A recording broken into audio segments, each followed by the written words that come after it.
All right, we see your PowerPoints. We see your PowerPoint screen now with the slide and then the upcoming slides. And now we see the prayer just on the screen. So you're there. Okay. We're getting a lot of error messages. Are you seeing the emperor now? No, we're seeing the Capitol. Now we're seeing, where does John get his symbols? Oh, Yeah, there is something very wrong with Zoom today. well, then why don't you proceed and we'll listen. Okay, we'll see what we can do quickly. All right. I've got a mosaic here showing the imperial court. One of the things about the ancient world is when people thought of government, they thought of monarchy. They thought of powerful people. The emperor is dressed with a crown and different robes than everybody else, surrounded by courtiers. And that's the imagery that we have in the Revelation to John, is the imperial court is the model for God's court.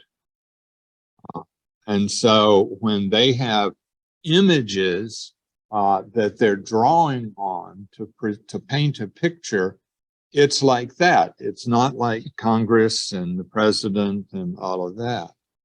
One of the things that happens to us is when we want to think about the heavenly court, what we'd really like to have, and I've got here a picture of a cover of a Rick Steves guidebook with Rick Steves' Guide to Heaven. And to know what things are going to be like. And a lot of the ancient imagery, you can see the shepherd and the sheep. There was a book called The Shepherd of Hermas that almost made it into the Bible because it talked about what heaven was like. And you want to know what you need to pack. Can you take a bathing suit, a tennis racket, golf clubs? What do you need? But the Shepherd of Hermas said it was rolling green fields. But our images of the afterlife are often informed by a sense of family reunions, maybe even the sort of old church homecoming and picnic on the grounds. Would it be heaven without fried chicken? Will there be coffee? These are real questions people have. Or when we have an image of an exciting time or something, will it be more like Disney World? Here we have the angelic court of Goofy, Mickey, Minnie, Pluto, and Donald in front of the Cinderella's castle. We have all of these images that we're using that we draw on when we think of heaven. So let me try this one more time.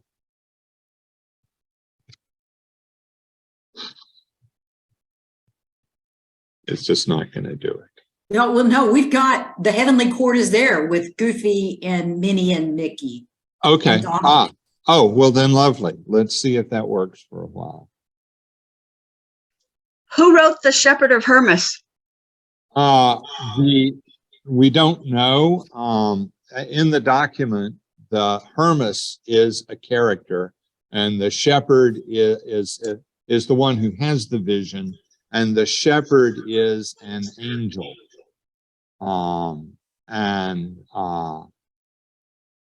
So we have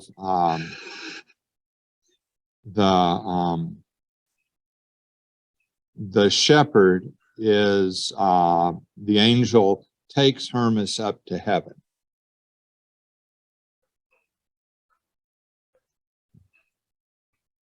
Okay.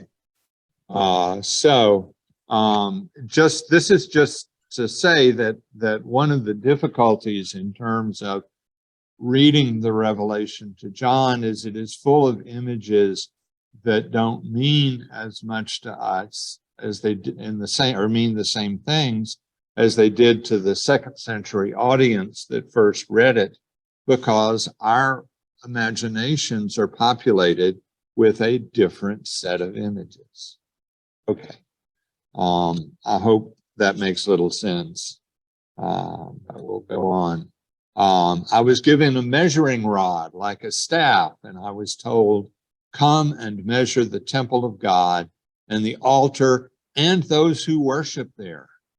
But do not measure the court outside the temple. Leave that out, for it is given over to the nations, and they will trample over the holy city for 42 months.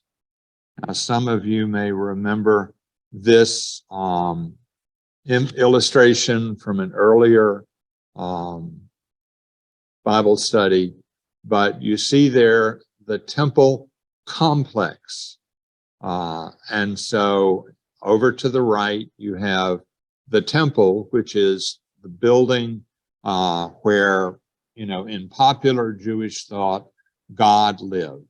That is the temple is the house of the Lord. And the thing about worship in the temple is that when we think of going to worship, we think of going into a building. And the people would not go into the building. They would go into the courtyard outside of the building. And only the priests would go into the temple.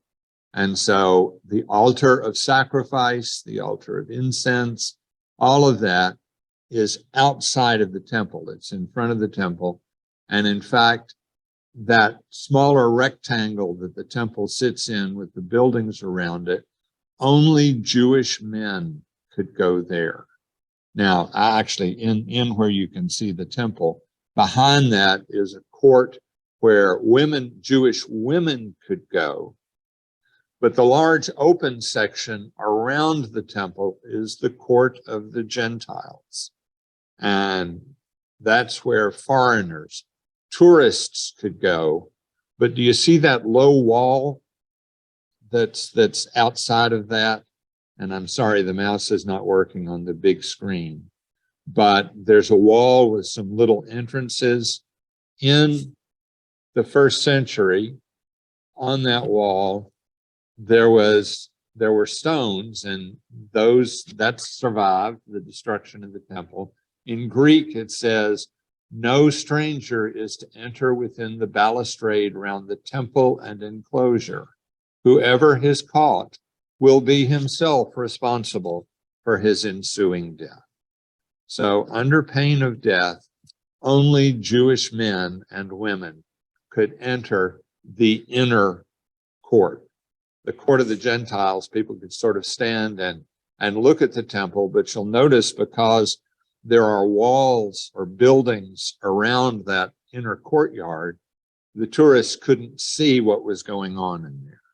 You might see smoke rising from the altar, that kind of thing, but the real workings, several layers of hidden. Women could not see what was going on in the inner court. Men could not see what was going on in the temple. Priests and Levites were going in and out of the temple building on worship business. And then in the rear wall of the temple, rear part, there is a smaller room called the Holy of Holies, which was separated by a curtain, and only the high priest went in there. And he only went in on the Day of Atonement to scatter blood there, to make atonement for the people. And when he went in, he had bells on his robes to warn God he was coming, not surprise him. And he had a rope around his ankle in case he was struck dead by God. They could haul the body out. I mean, so what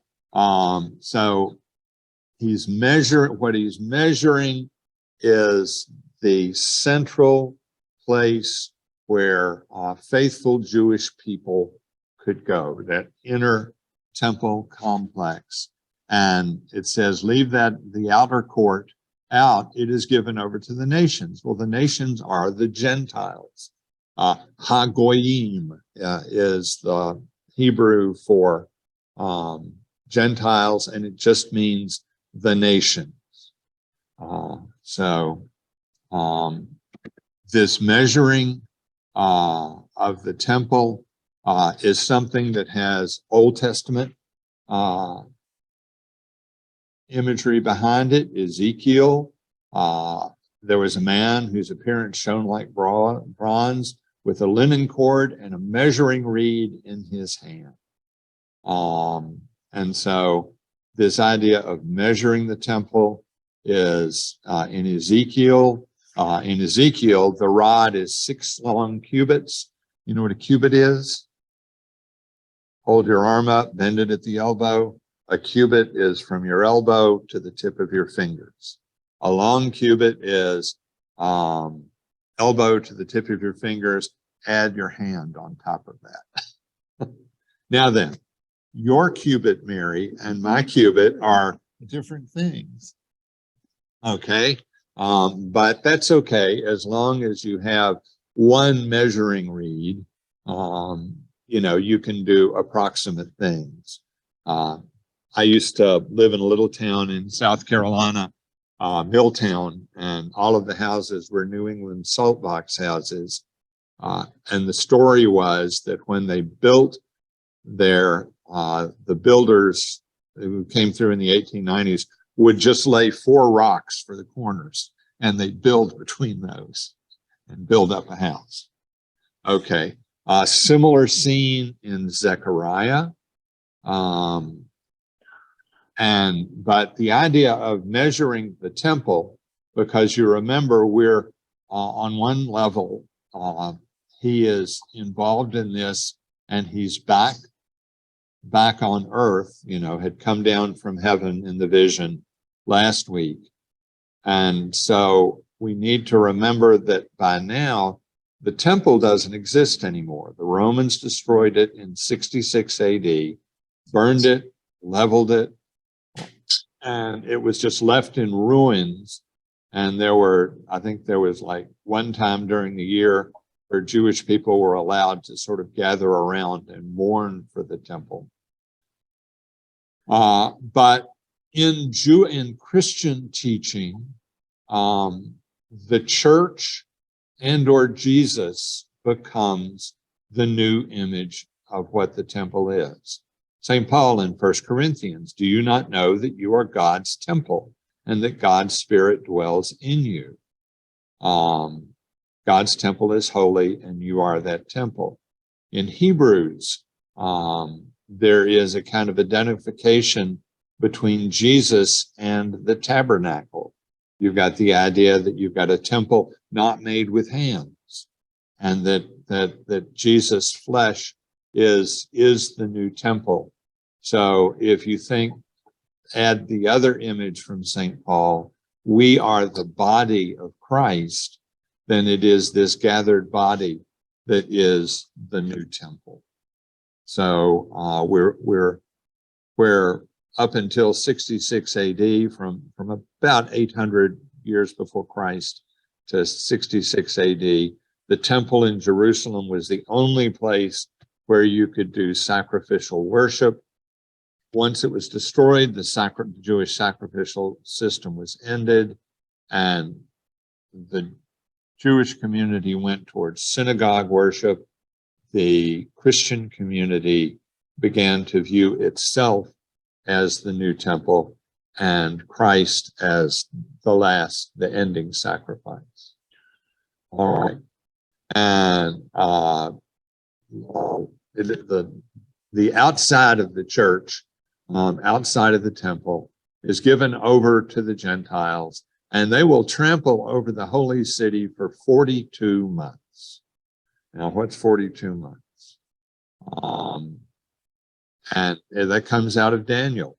And you may remember I talked about under the Maccabees, Antiochus IV, who called himself Epiphanes, the manifestation of the divine conquered Jerusalem, entered the temple, and set up a statue to himself in the temple and persecuted the Jews. There was a sort of Greek evangelism. The descendants or the followers, because Alexander had no descendants, but the people who came after him wanted to spread Greek culture in a kind of militant way. And so under the Maccabees, there was an attempt to stamp out Jewish culture and to bring in Greek culture. And he ruled for about 3.5 years until the Maccabean revolt threw him out. So the 42 months in Daniel speaks of this reign of Antiochus, and it has become a kind of standard image for how long a persecution, how long a pagan rule, how God will allow.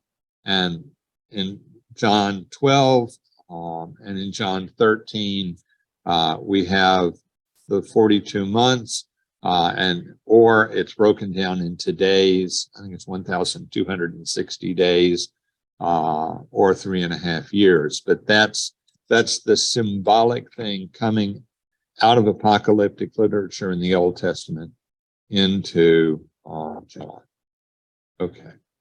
And then we get a kind of separate thing. And what we've done is, if you think of everything that happens up to the measuring of the temple, there's kind of an orderly progression of John going up to heaven, seeing things happening in heaven, symbolic things happening with horsemen and warfare, John coming back down to earth to see what's happening with the blowing of the trumpets.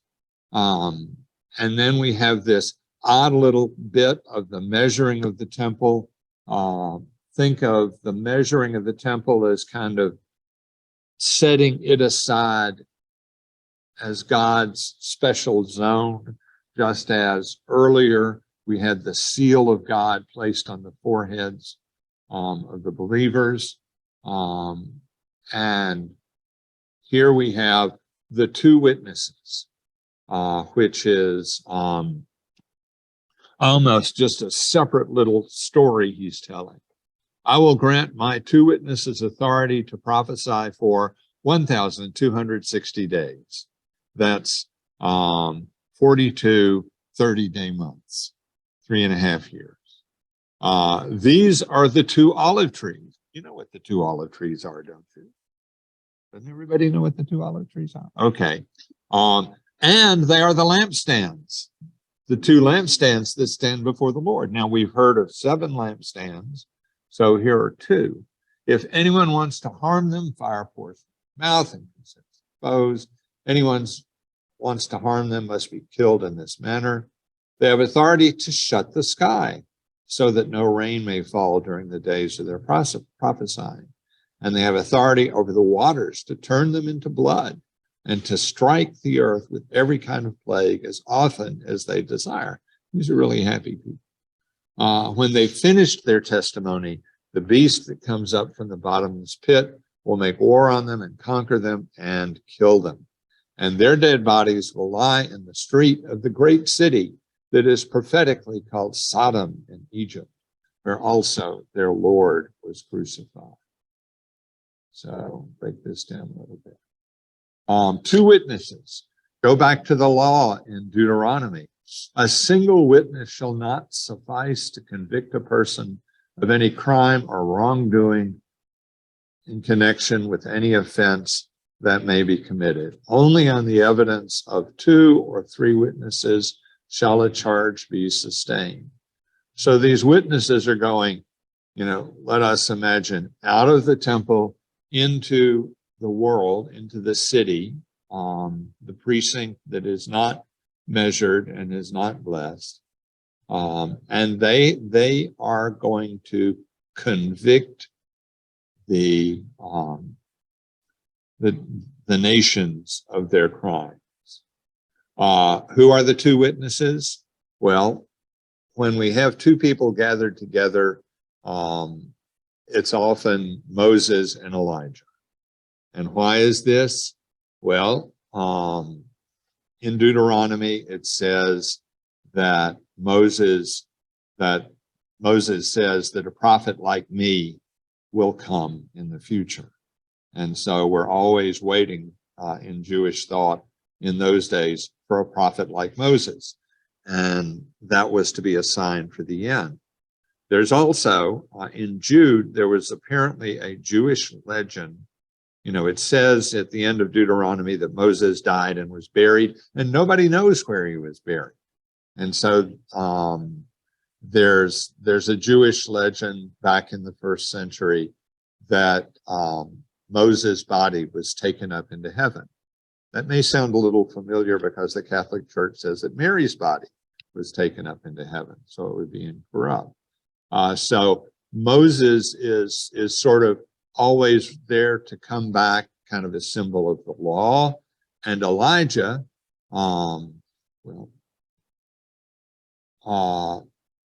was walking along with Elisha, and a chariot of fire and horses of fire separated the two of them. And Elijah ascended in a whirlwind into heaven. So Elijah's gone up to heaven and is always available to come back. At the Transfiguration, who comes down to talk to Jesus? Moses and Elijah. So the two witnesses, and again, symbolically, the law, these Gentiles are convicted under Moses, the law, Elijah, the prophets. And those are two major themes throughout Jewish thought. Okay. And then the lampstands and the olive trees, Zechariah, the book of Zechariah, and someone reading it in the first century wouldn't necessarily think this, but is a sort of apocalyptic work, but it's centered around an attempt to sort of reestablish the monarchy, ultimately unsuccessful following the Babylonian captivity.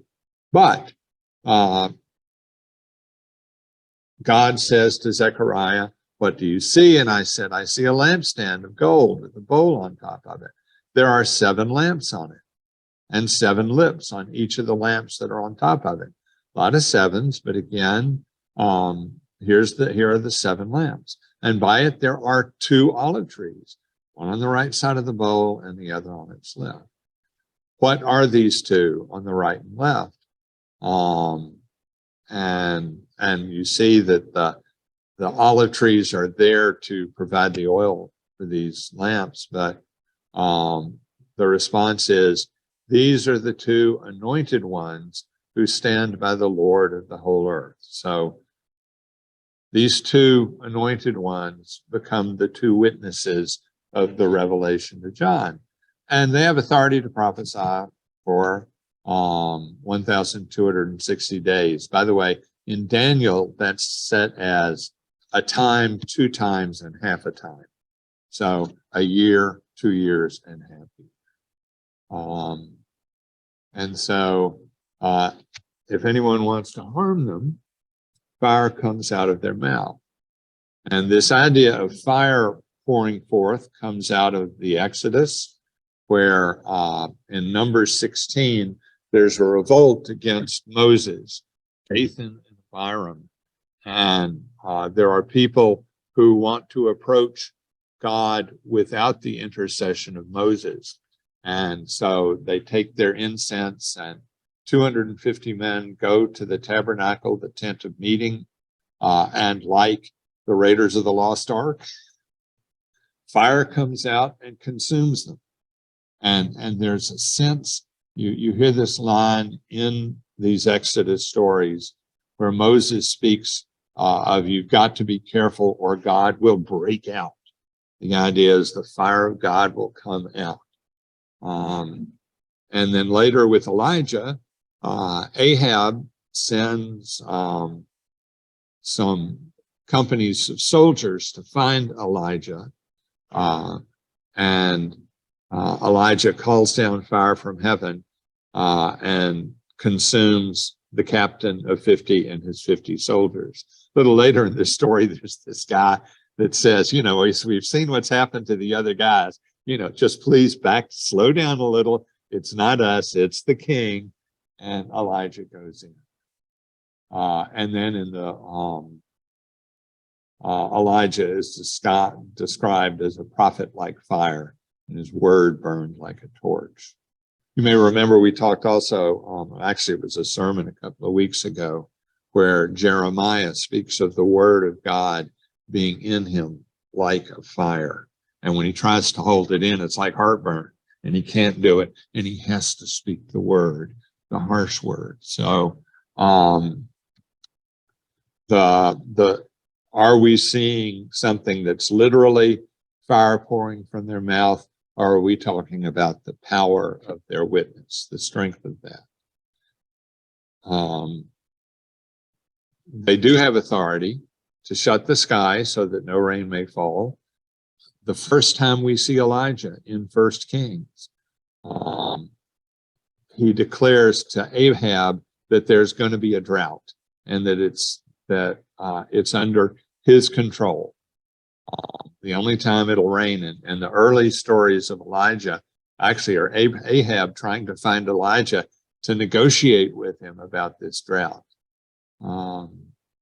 But no rain may fall during the days of their prophesying. They have authority over the waters to turn them into blood. And remember that Moses put his staff out, and the Nile and all the wells and springs of Egypt were turned into blood, except where the Jewish people were. And there's a similar event with Elijah on a smaller scale. So we have here echoes of the contest between Moses and Pharaoh. We also have echoes of the contest between Elijah and Ahab. And Ahab is, you remember, his wife was Jezebel, who brought foreign worship into the kingdom. And Ahab is generally viewed as the worst of the kings, and Pharaoh as the worst of the sort of type, the height of the persecutors of Israel. So has all of this already happened, or are these things that are going to happen and they're similar to what happened with Ahab and Elijah? Well, what he's doing, I think what he is saying, you know, in general, it seems to be that John is looking forward towards a time of persecution that is to come on the church. And we're going to get, when we get to talking about the beast, we're going to talk about where that comes from. But if you read the New Testament in the Acts of the Apostles, there is a period of persecution of the church within the synagogue, the Jewish synagogue community. And you have basically the sort of newfounded Christian community is seen as a heretical community, a break from traditional Judaism, and particularly the Gentile converts who are not being circumcised and not following the Jewish law are forced out, but those who associate with them also are being forced out of the community. By the time you get to the Gospel of John and the Revelation to John, that split between the Christian church, newly founded Christian church, and the Jewish community seems to have been completed. If you look at the story in the Gospel of John of the man born blind, and there's this whole discussion of him being kicked out of the community and his parents denying responsibility or even real relationship with him, and he's pushed out of the synagogue community. We're seeing that there's been a persecution within the community, and in a minute we'll talk about the beginnings of official persecution. So within the Christian church, there's this sense that being a Christian is dangerous and can lead to real trouble. And I think what John is seeing as he looks at the Roman Empire, the place of the church within society, is that if the church stands up and preaches the gospel like they feel they are commanded to do, that this will lead to persecution. And there have already been examples of this. But the source of, the two witnesses, I think, just represent the preaching church, the church out in society, out in the world, standing up for the message of the gospel. Does that make sense? Okay. And here we have the beast that comes up from the bottomless pit. John has a way of doing this in the Revelation, but sort of introducing something that he explains later. So we have not met the beast that comes up from the bottomless pit. We'll make war on them and conquer them and kill them. But we do meet him in 12, and we'll look at him in more detail there. But a beast rising out of the sea, having 10 horns and 7 heads. And on its horns were 10 diadems, and on its heads were blasphemous names. And the beast that I saw was like a leopard, and you've got this mixture of animals that you've seen before in images here. And the dragon, who we haven't met yet, we'll see him again in a bit, gave it his power and his throne and great authority.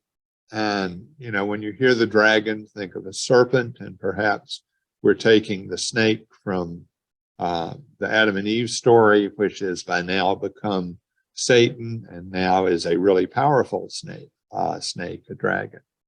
One of its heads seemed to have received a death blow, but its mortal wound had been healed. In amazement, the whole earth followed the beast, not surprisingly, for 42 months. And it was allowed to make war on the saints, and it was given authority over every tribe and people and language and nation. Okay. There is a theory, and we get into this when we get into the 666 a little later, which is the number of the beast, that when the church is talking about the beast, that it is the Emperor Nero. And you can get 666 by adding up the letters, the numerical values of the letters of Nero's full name. But we have the first major governmental persecution of Christians under Nero. And it was a sort of very public. It was in the Capitol in Rome. And Nero was an interesting character. Speaking of the beast with 7 heads,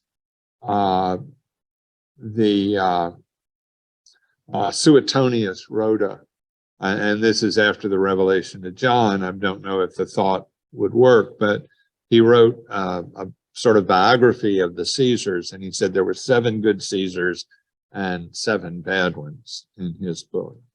But Nero is sort of, well, hard to say whether he's worse than a Caligula, but Nero set fire to Rome. We think that it was set fire on his orders, probably with the thought of doing some building of buildings in honor of himself. But he blamed the big fire in Rome, and Rome was a tinderbox, on the Christians. And here we have Tacitus report on this. To get rid of this, Nero fastened the guilt and inflicted the most exquisite tortures on a class hated for their abominations, called Christians by the populace. Christus, from whom the name had its origin, suffered the extreme penalty during the reign of Tiberius at the hands of one of our procurators, Pontius Pilate. And a most mischievous superstition, thus checked for the moment, again broke out not only in Judea, the first source of the evil, but even in Rome, where all things hideous and shameful from every part of the world find their center and become popular. So you can, this is how, you know, good Roman people viewed Christians. And Tacitus goes on to say that at this persecution, the Christians were sewn into the skins of animals and put in the arena with lions and other beasts of prey to tear them apart, that Nero tied them to posts and set them on fire to light his gardens. This was a real National Enquirer style persecution, well known. And things got worse and worse for Nero, and he committed suicide. In theory, you know, the story is his last words were, "The world has lost a great artist." But there was a persistent myth in the Christian community and also in the Jewish community that Nero would come back from the dead and would reinstitute lawlessness against them and persecution. So one of the theories about the beast from the bottomless pit, particularly since one of the seven heads seems to have suffered a death blow, but the mortal wound had been healed. If nothing else, what you have here is a sense that the empire is not going to be friendly to the Christians. And in fact, you have seen what could happen and what may happen again.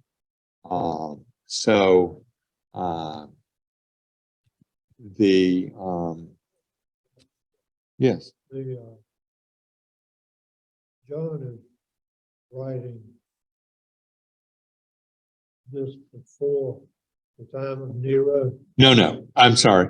No, Nero died about the year 64. Paul and Peter were killed under Nero's persecution.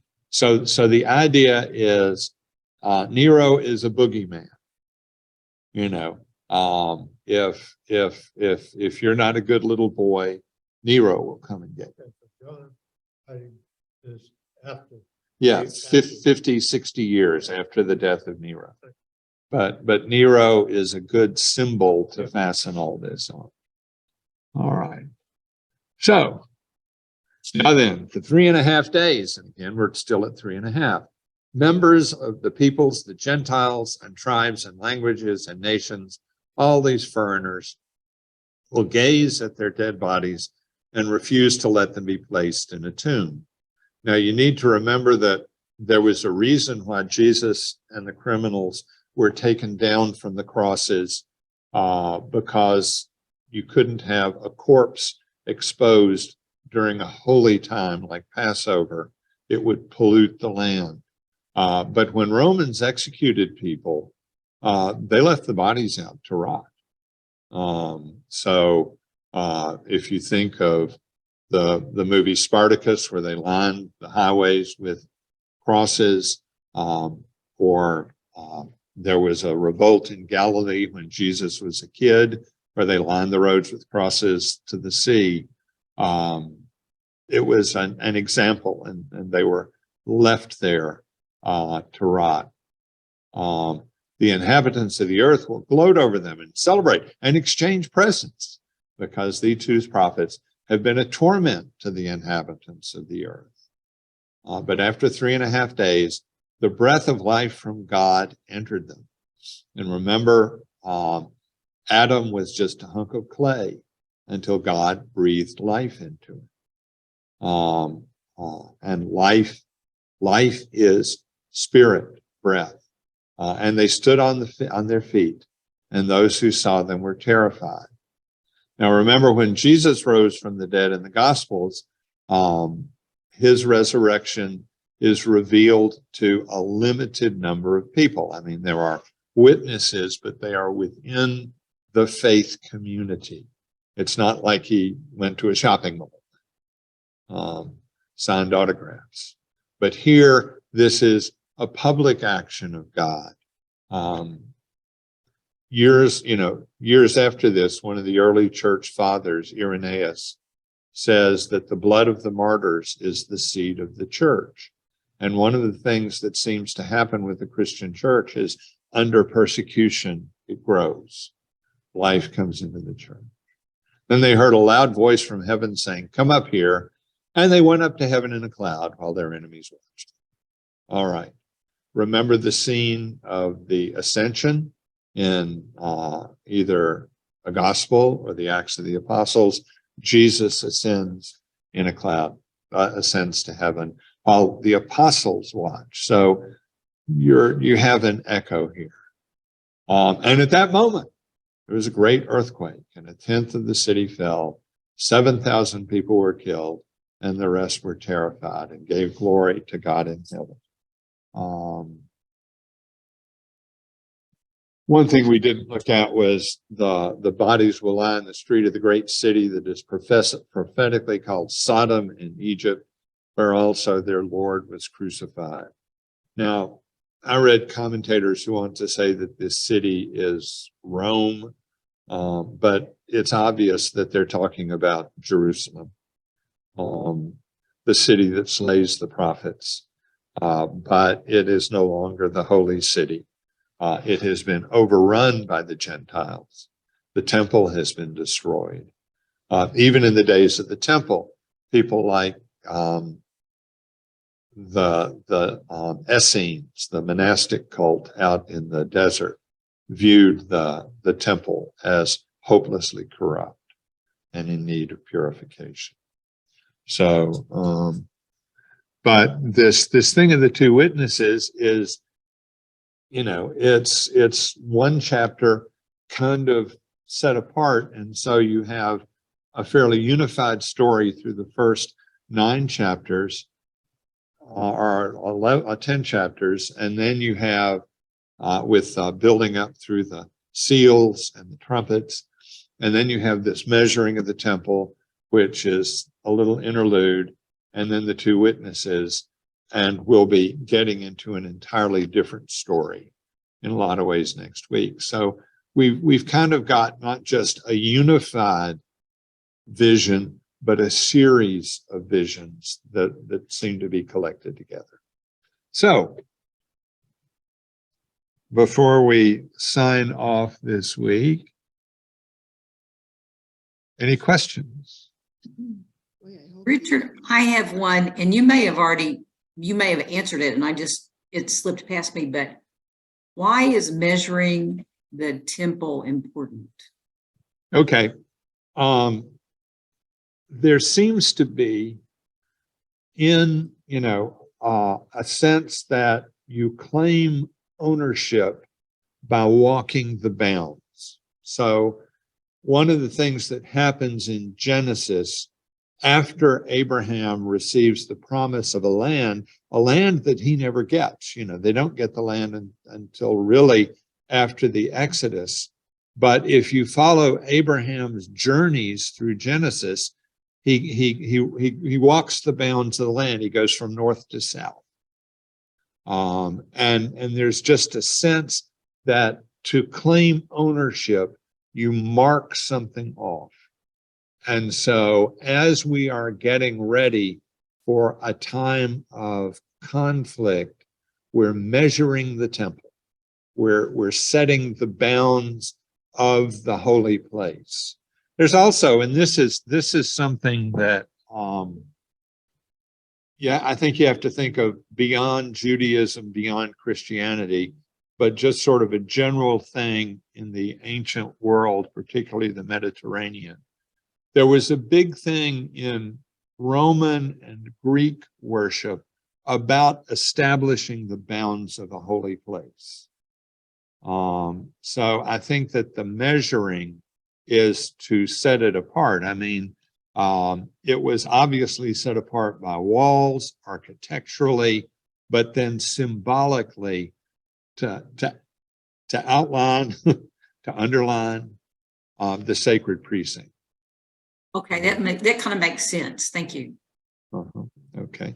And you were I saying, was just wondering, I hope the young people today that are protesting haven't been reading this as their guidelines. You know, this is so repetitious, right? well, I mean, that I don't think they've been reading this for guidelines.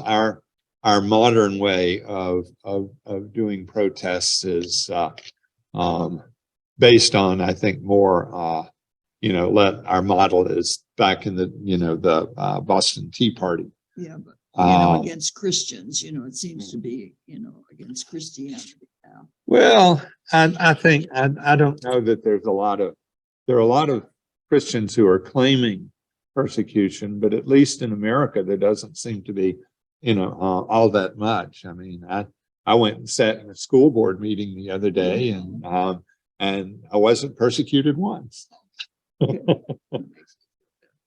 All right. So, we will see you all next week and thank you very much. Thank you, Richard. Have a good week. Thanks. You all take care. Bye. Bye-bye.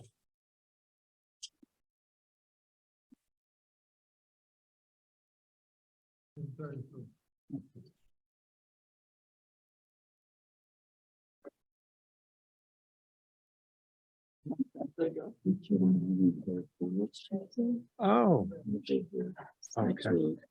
All right.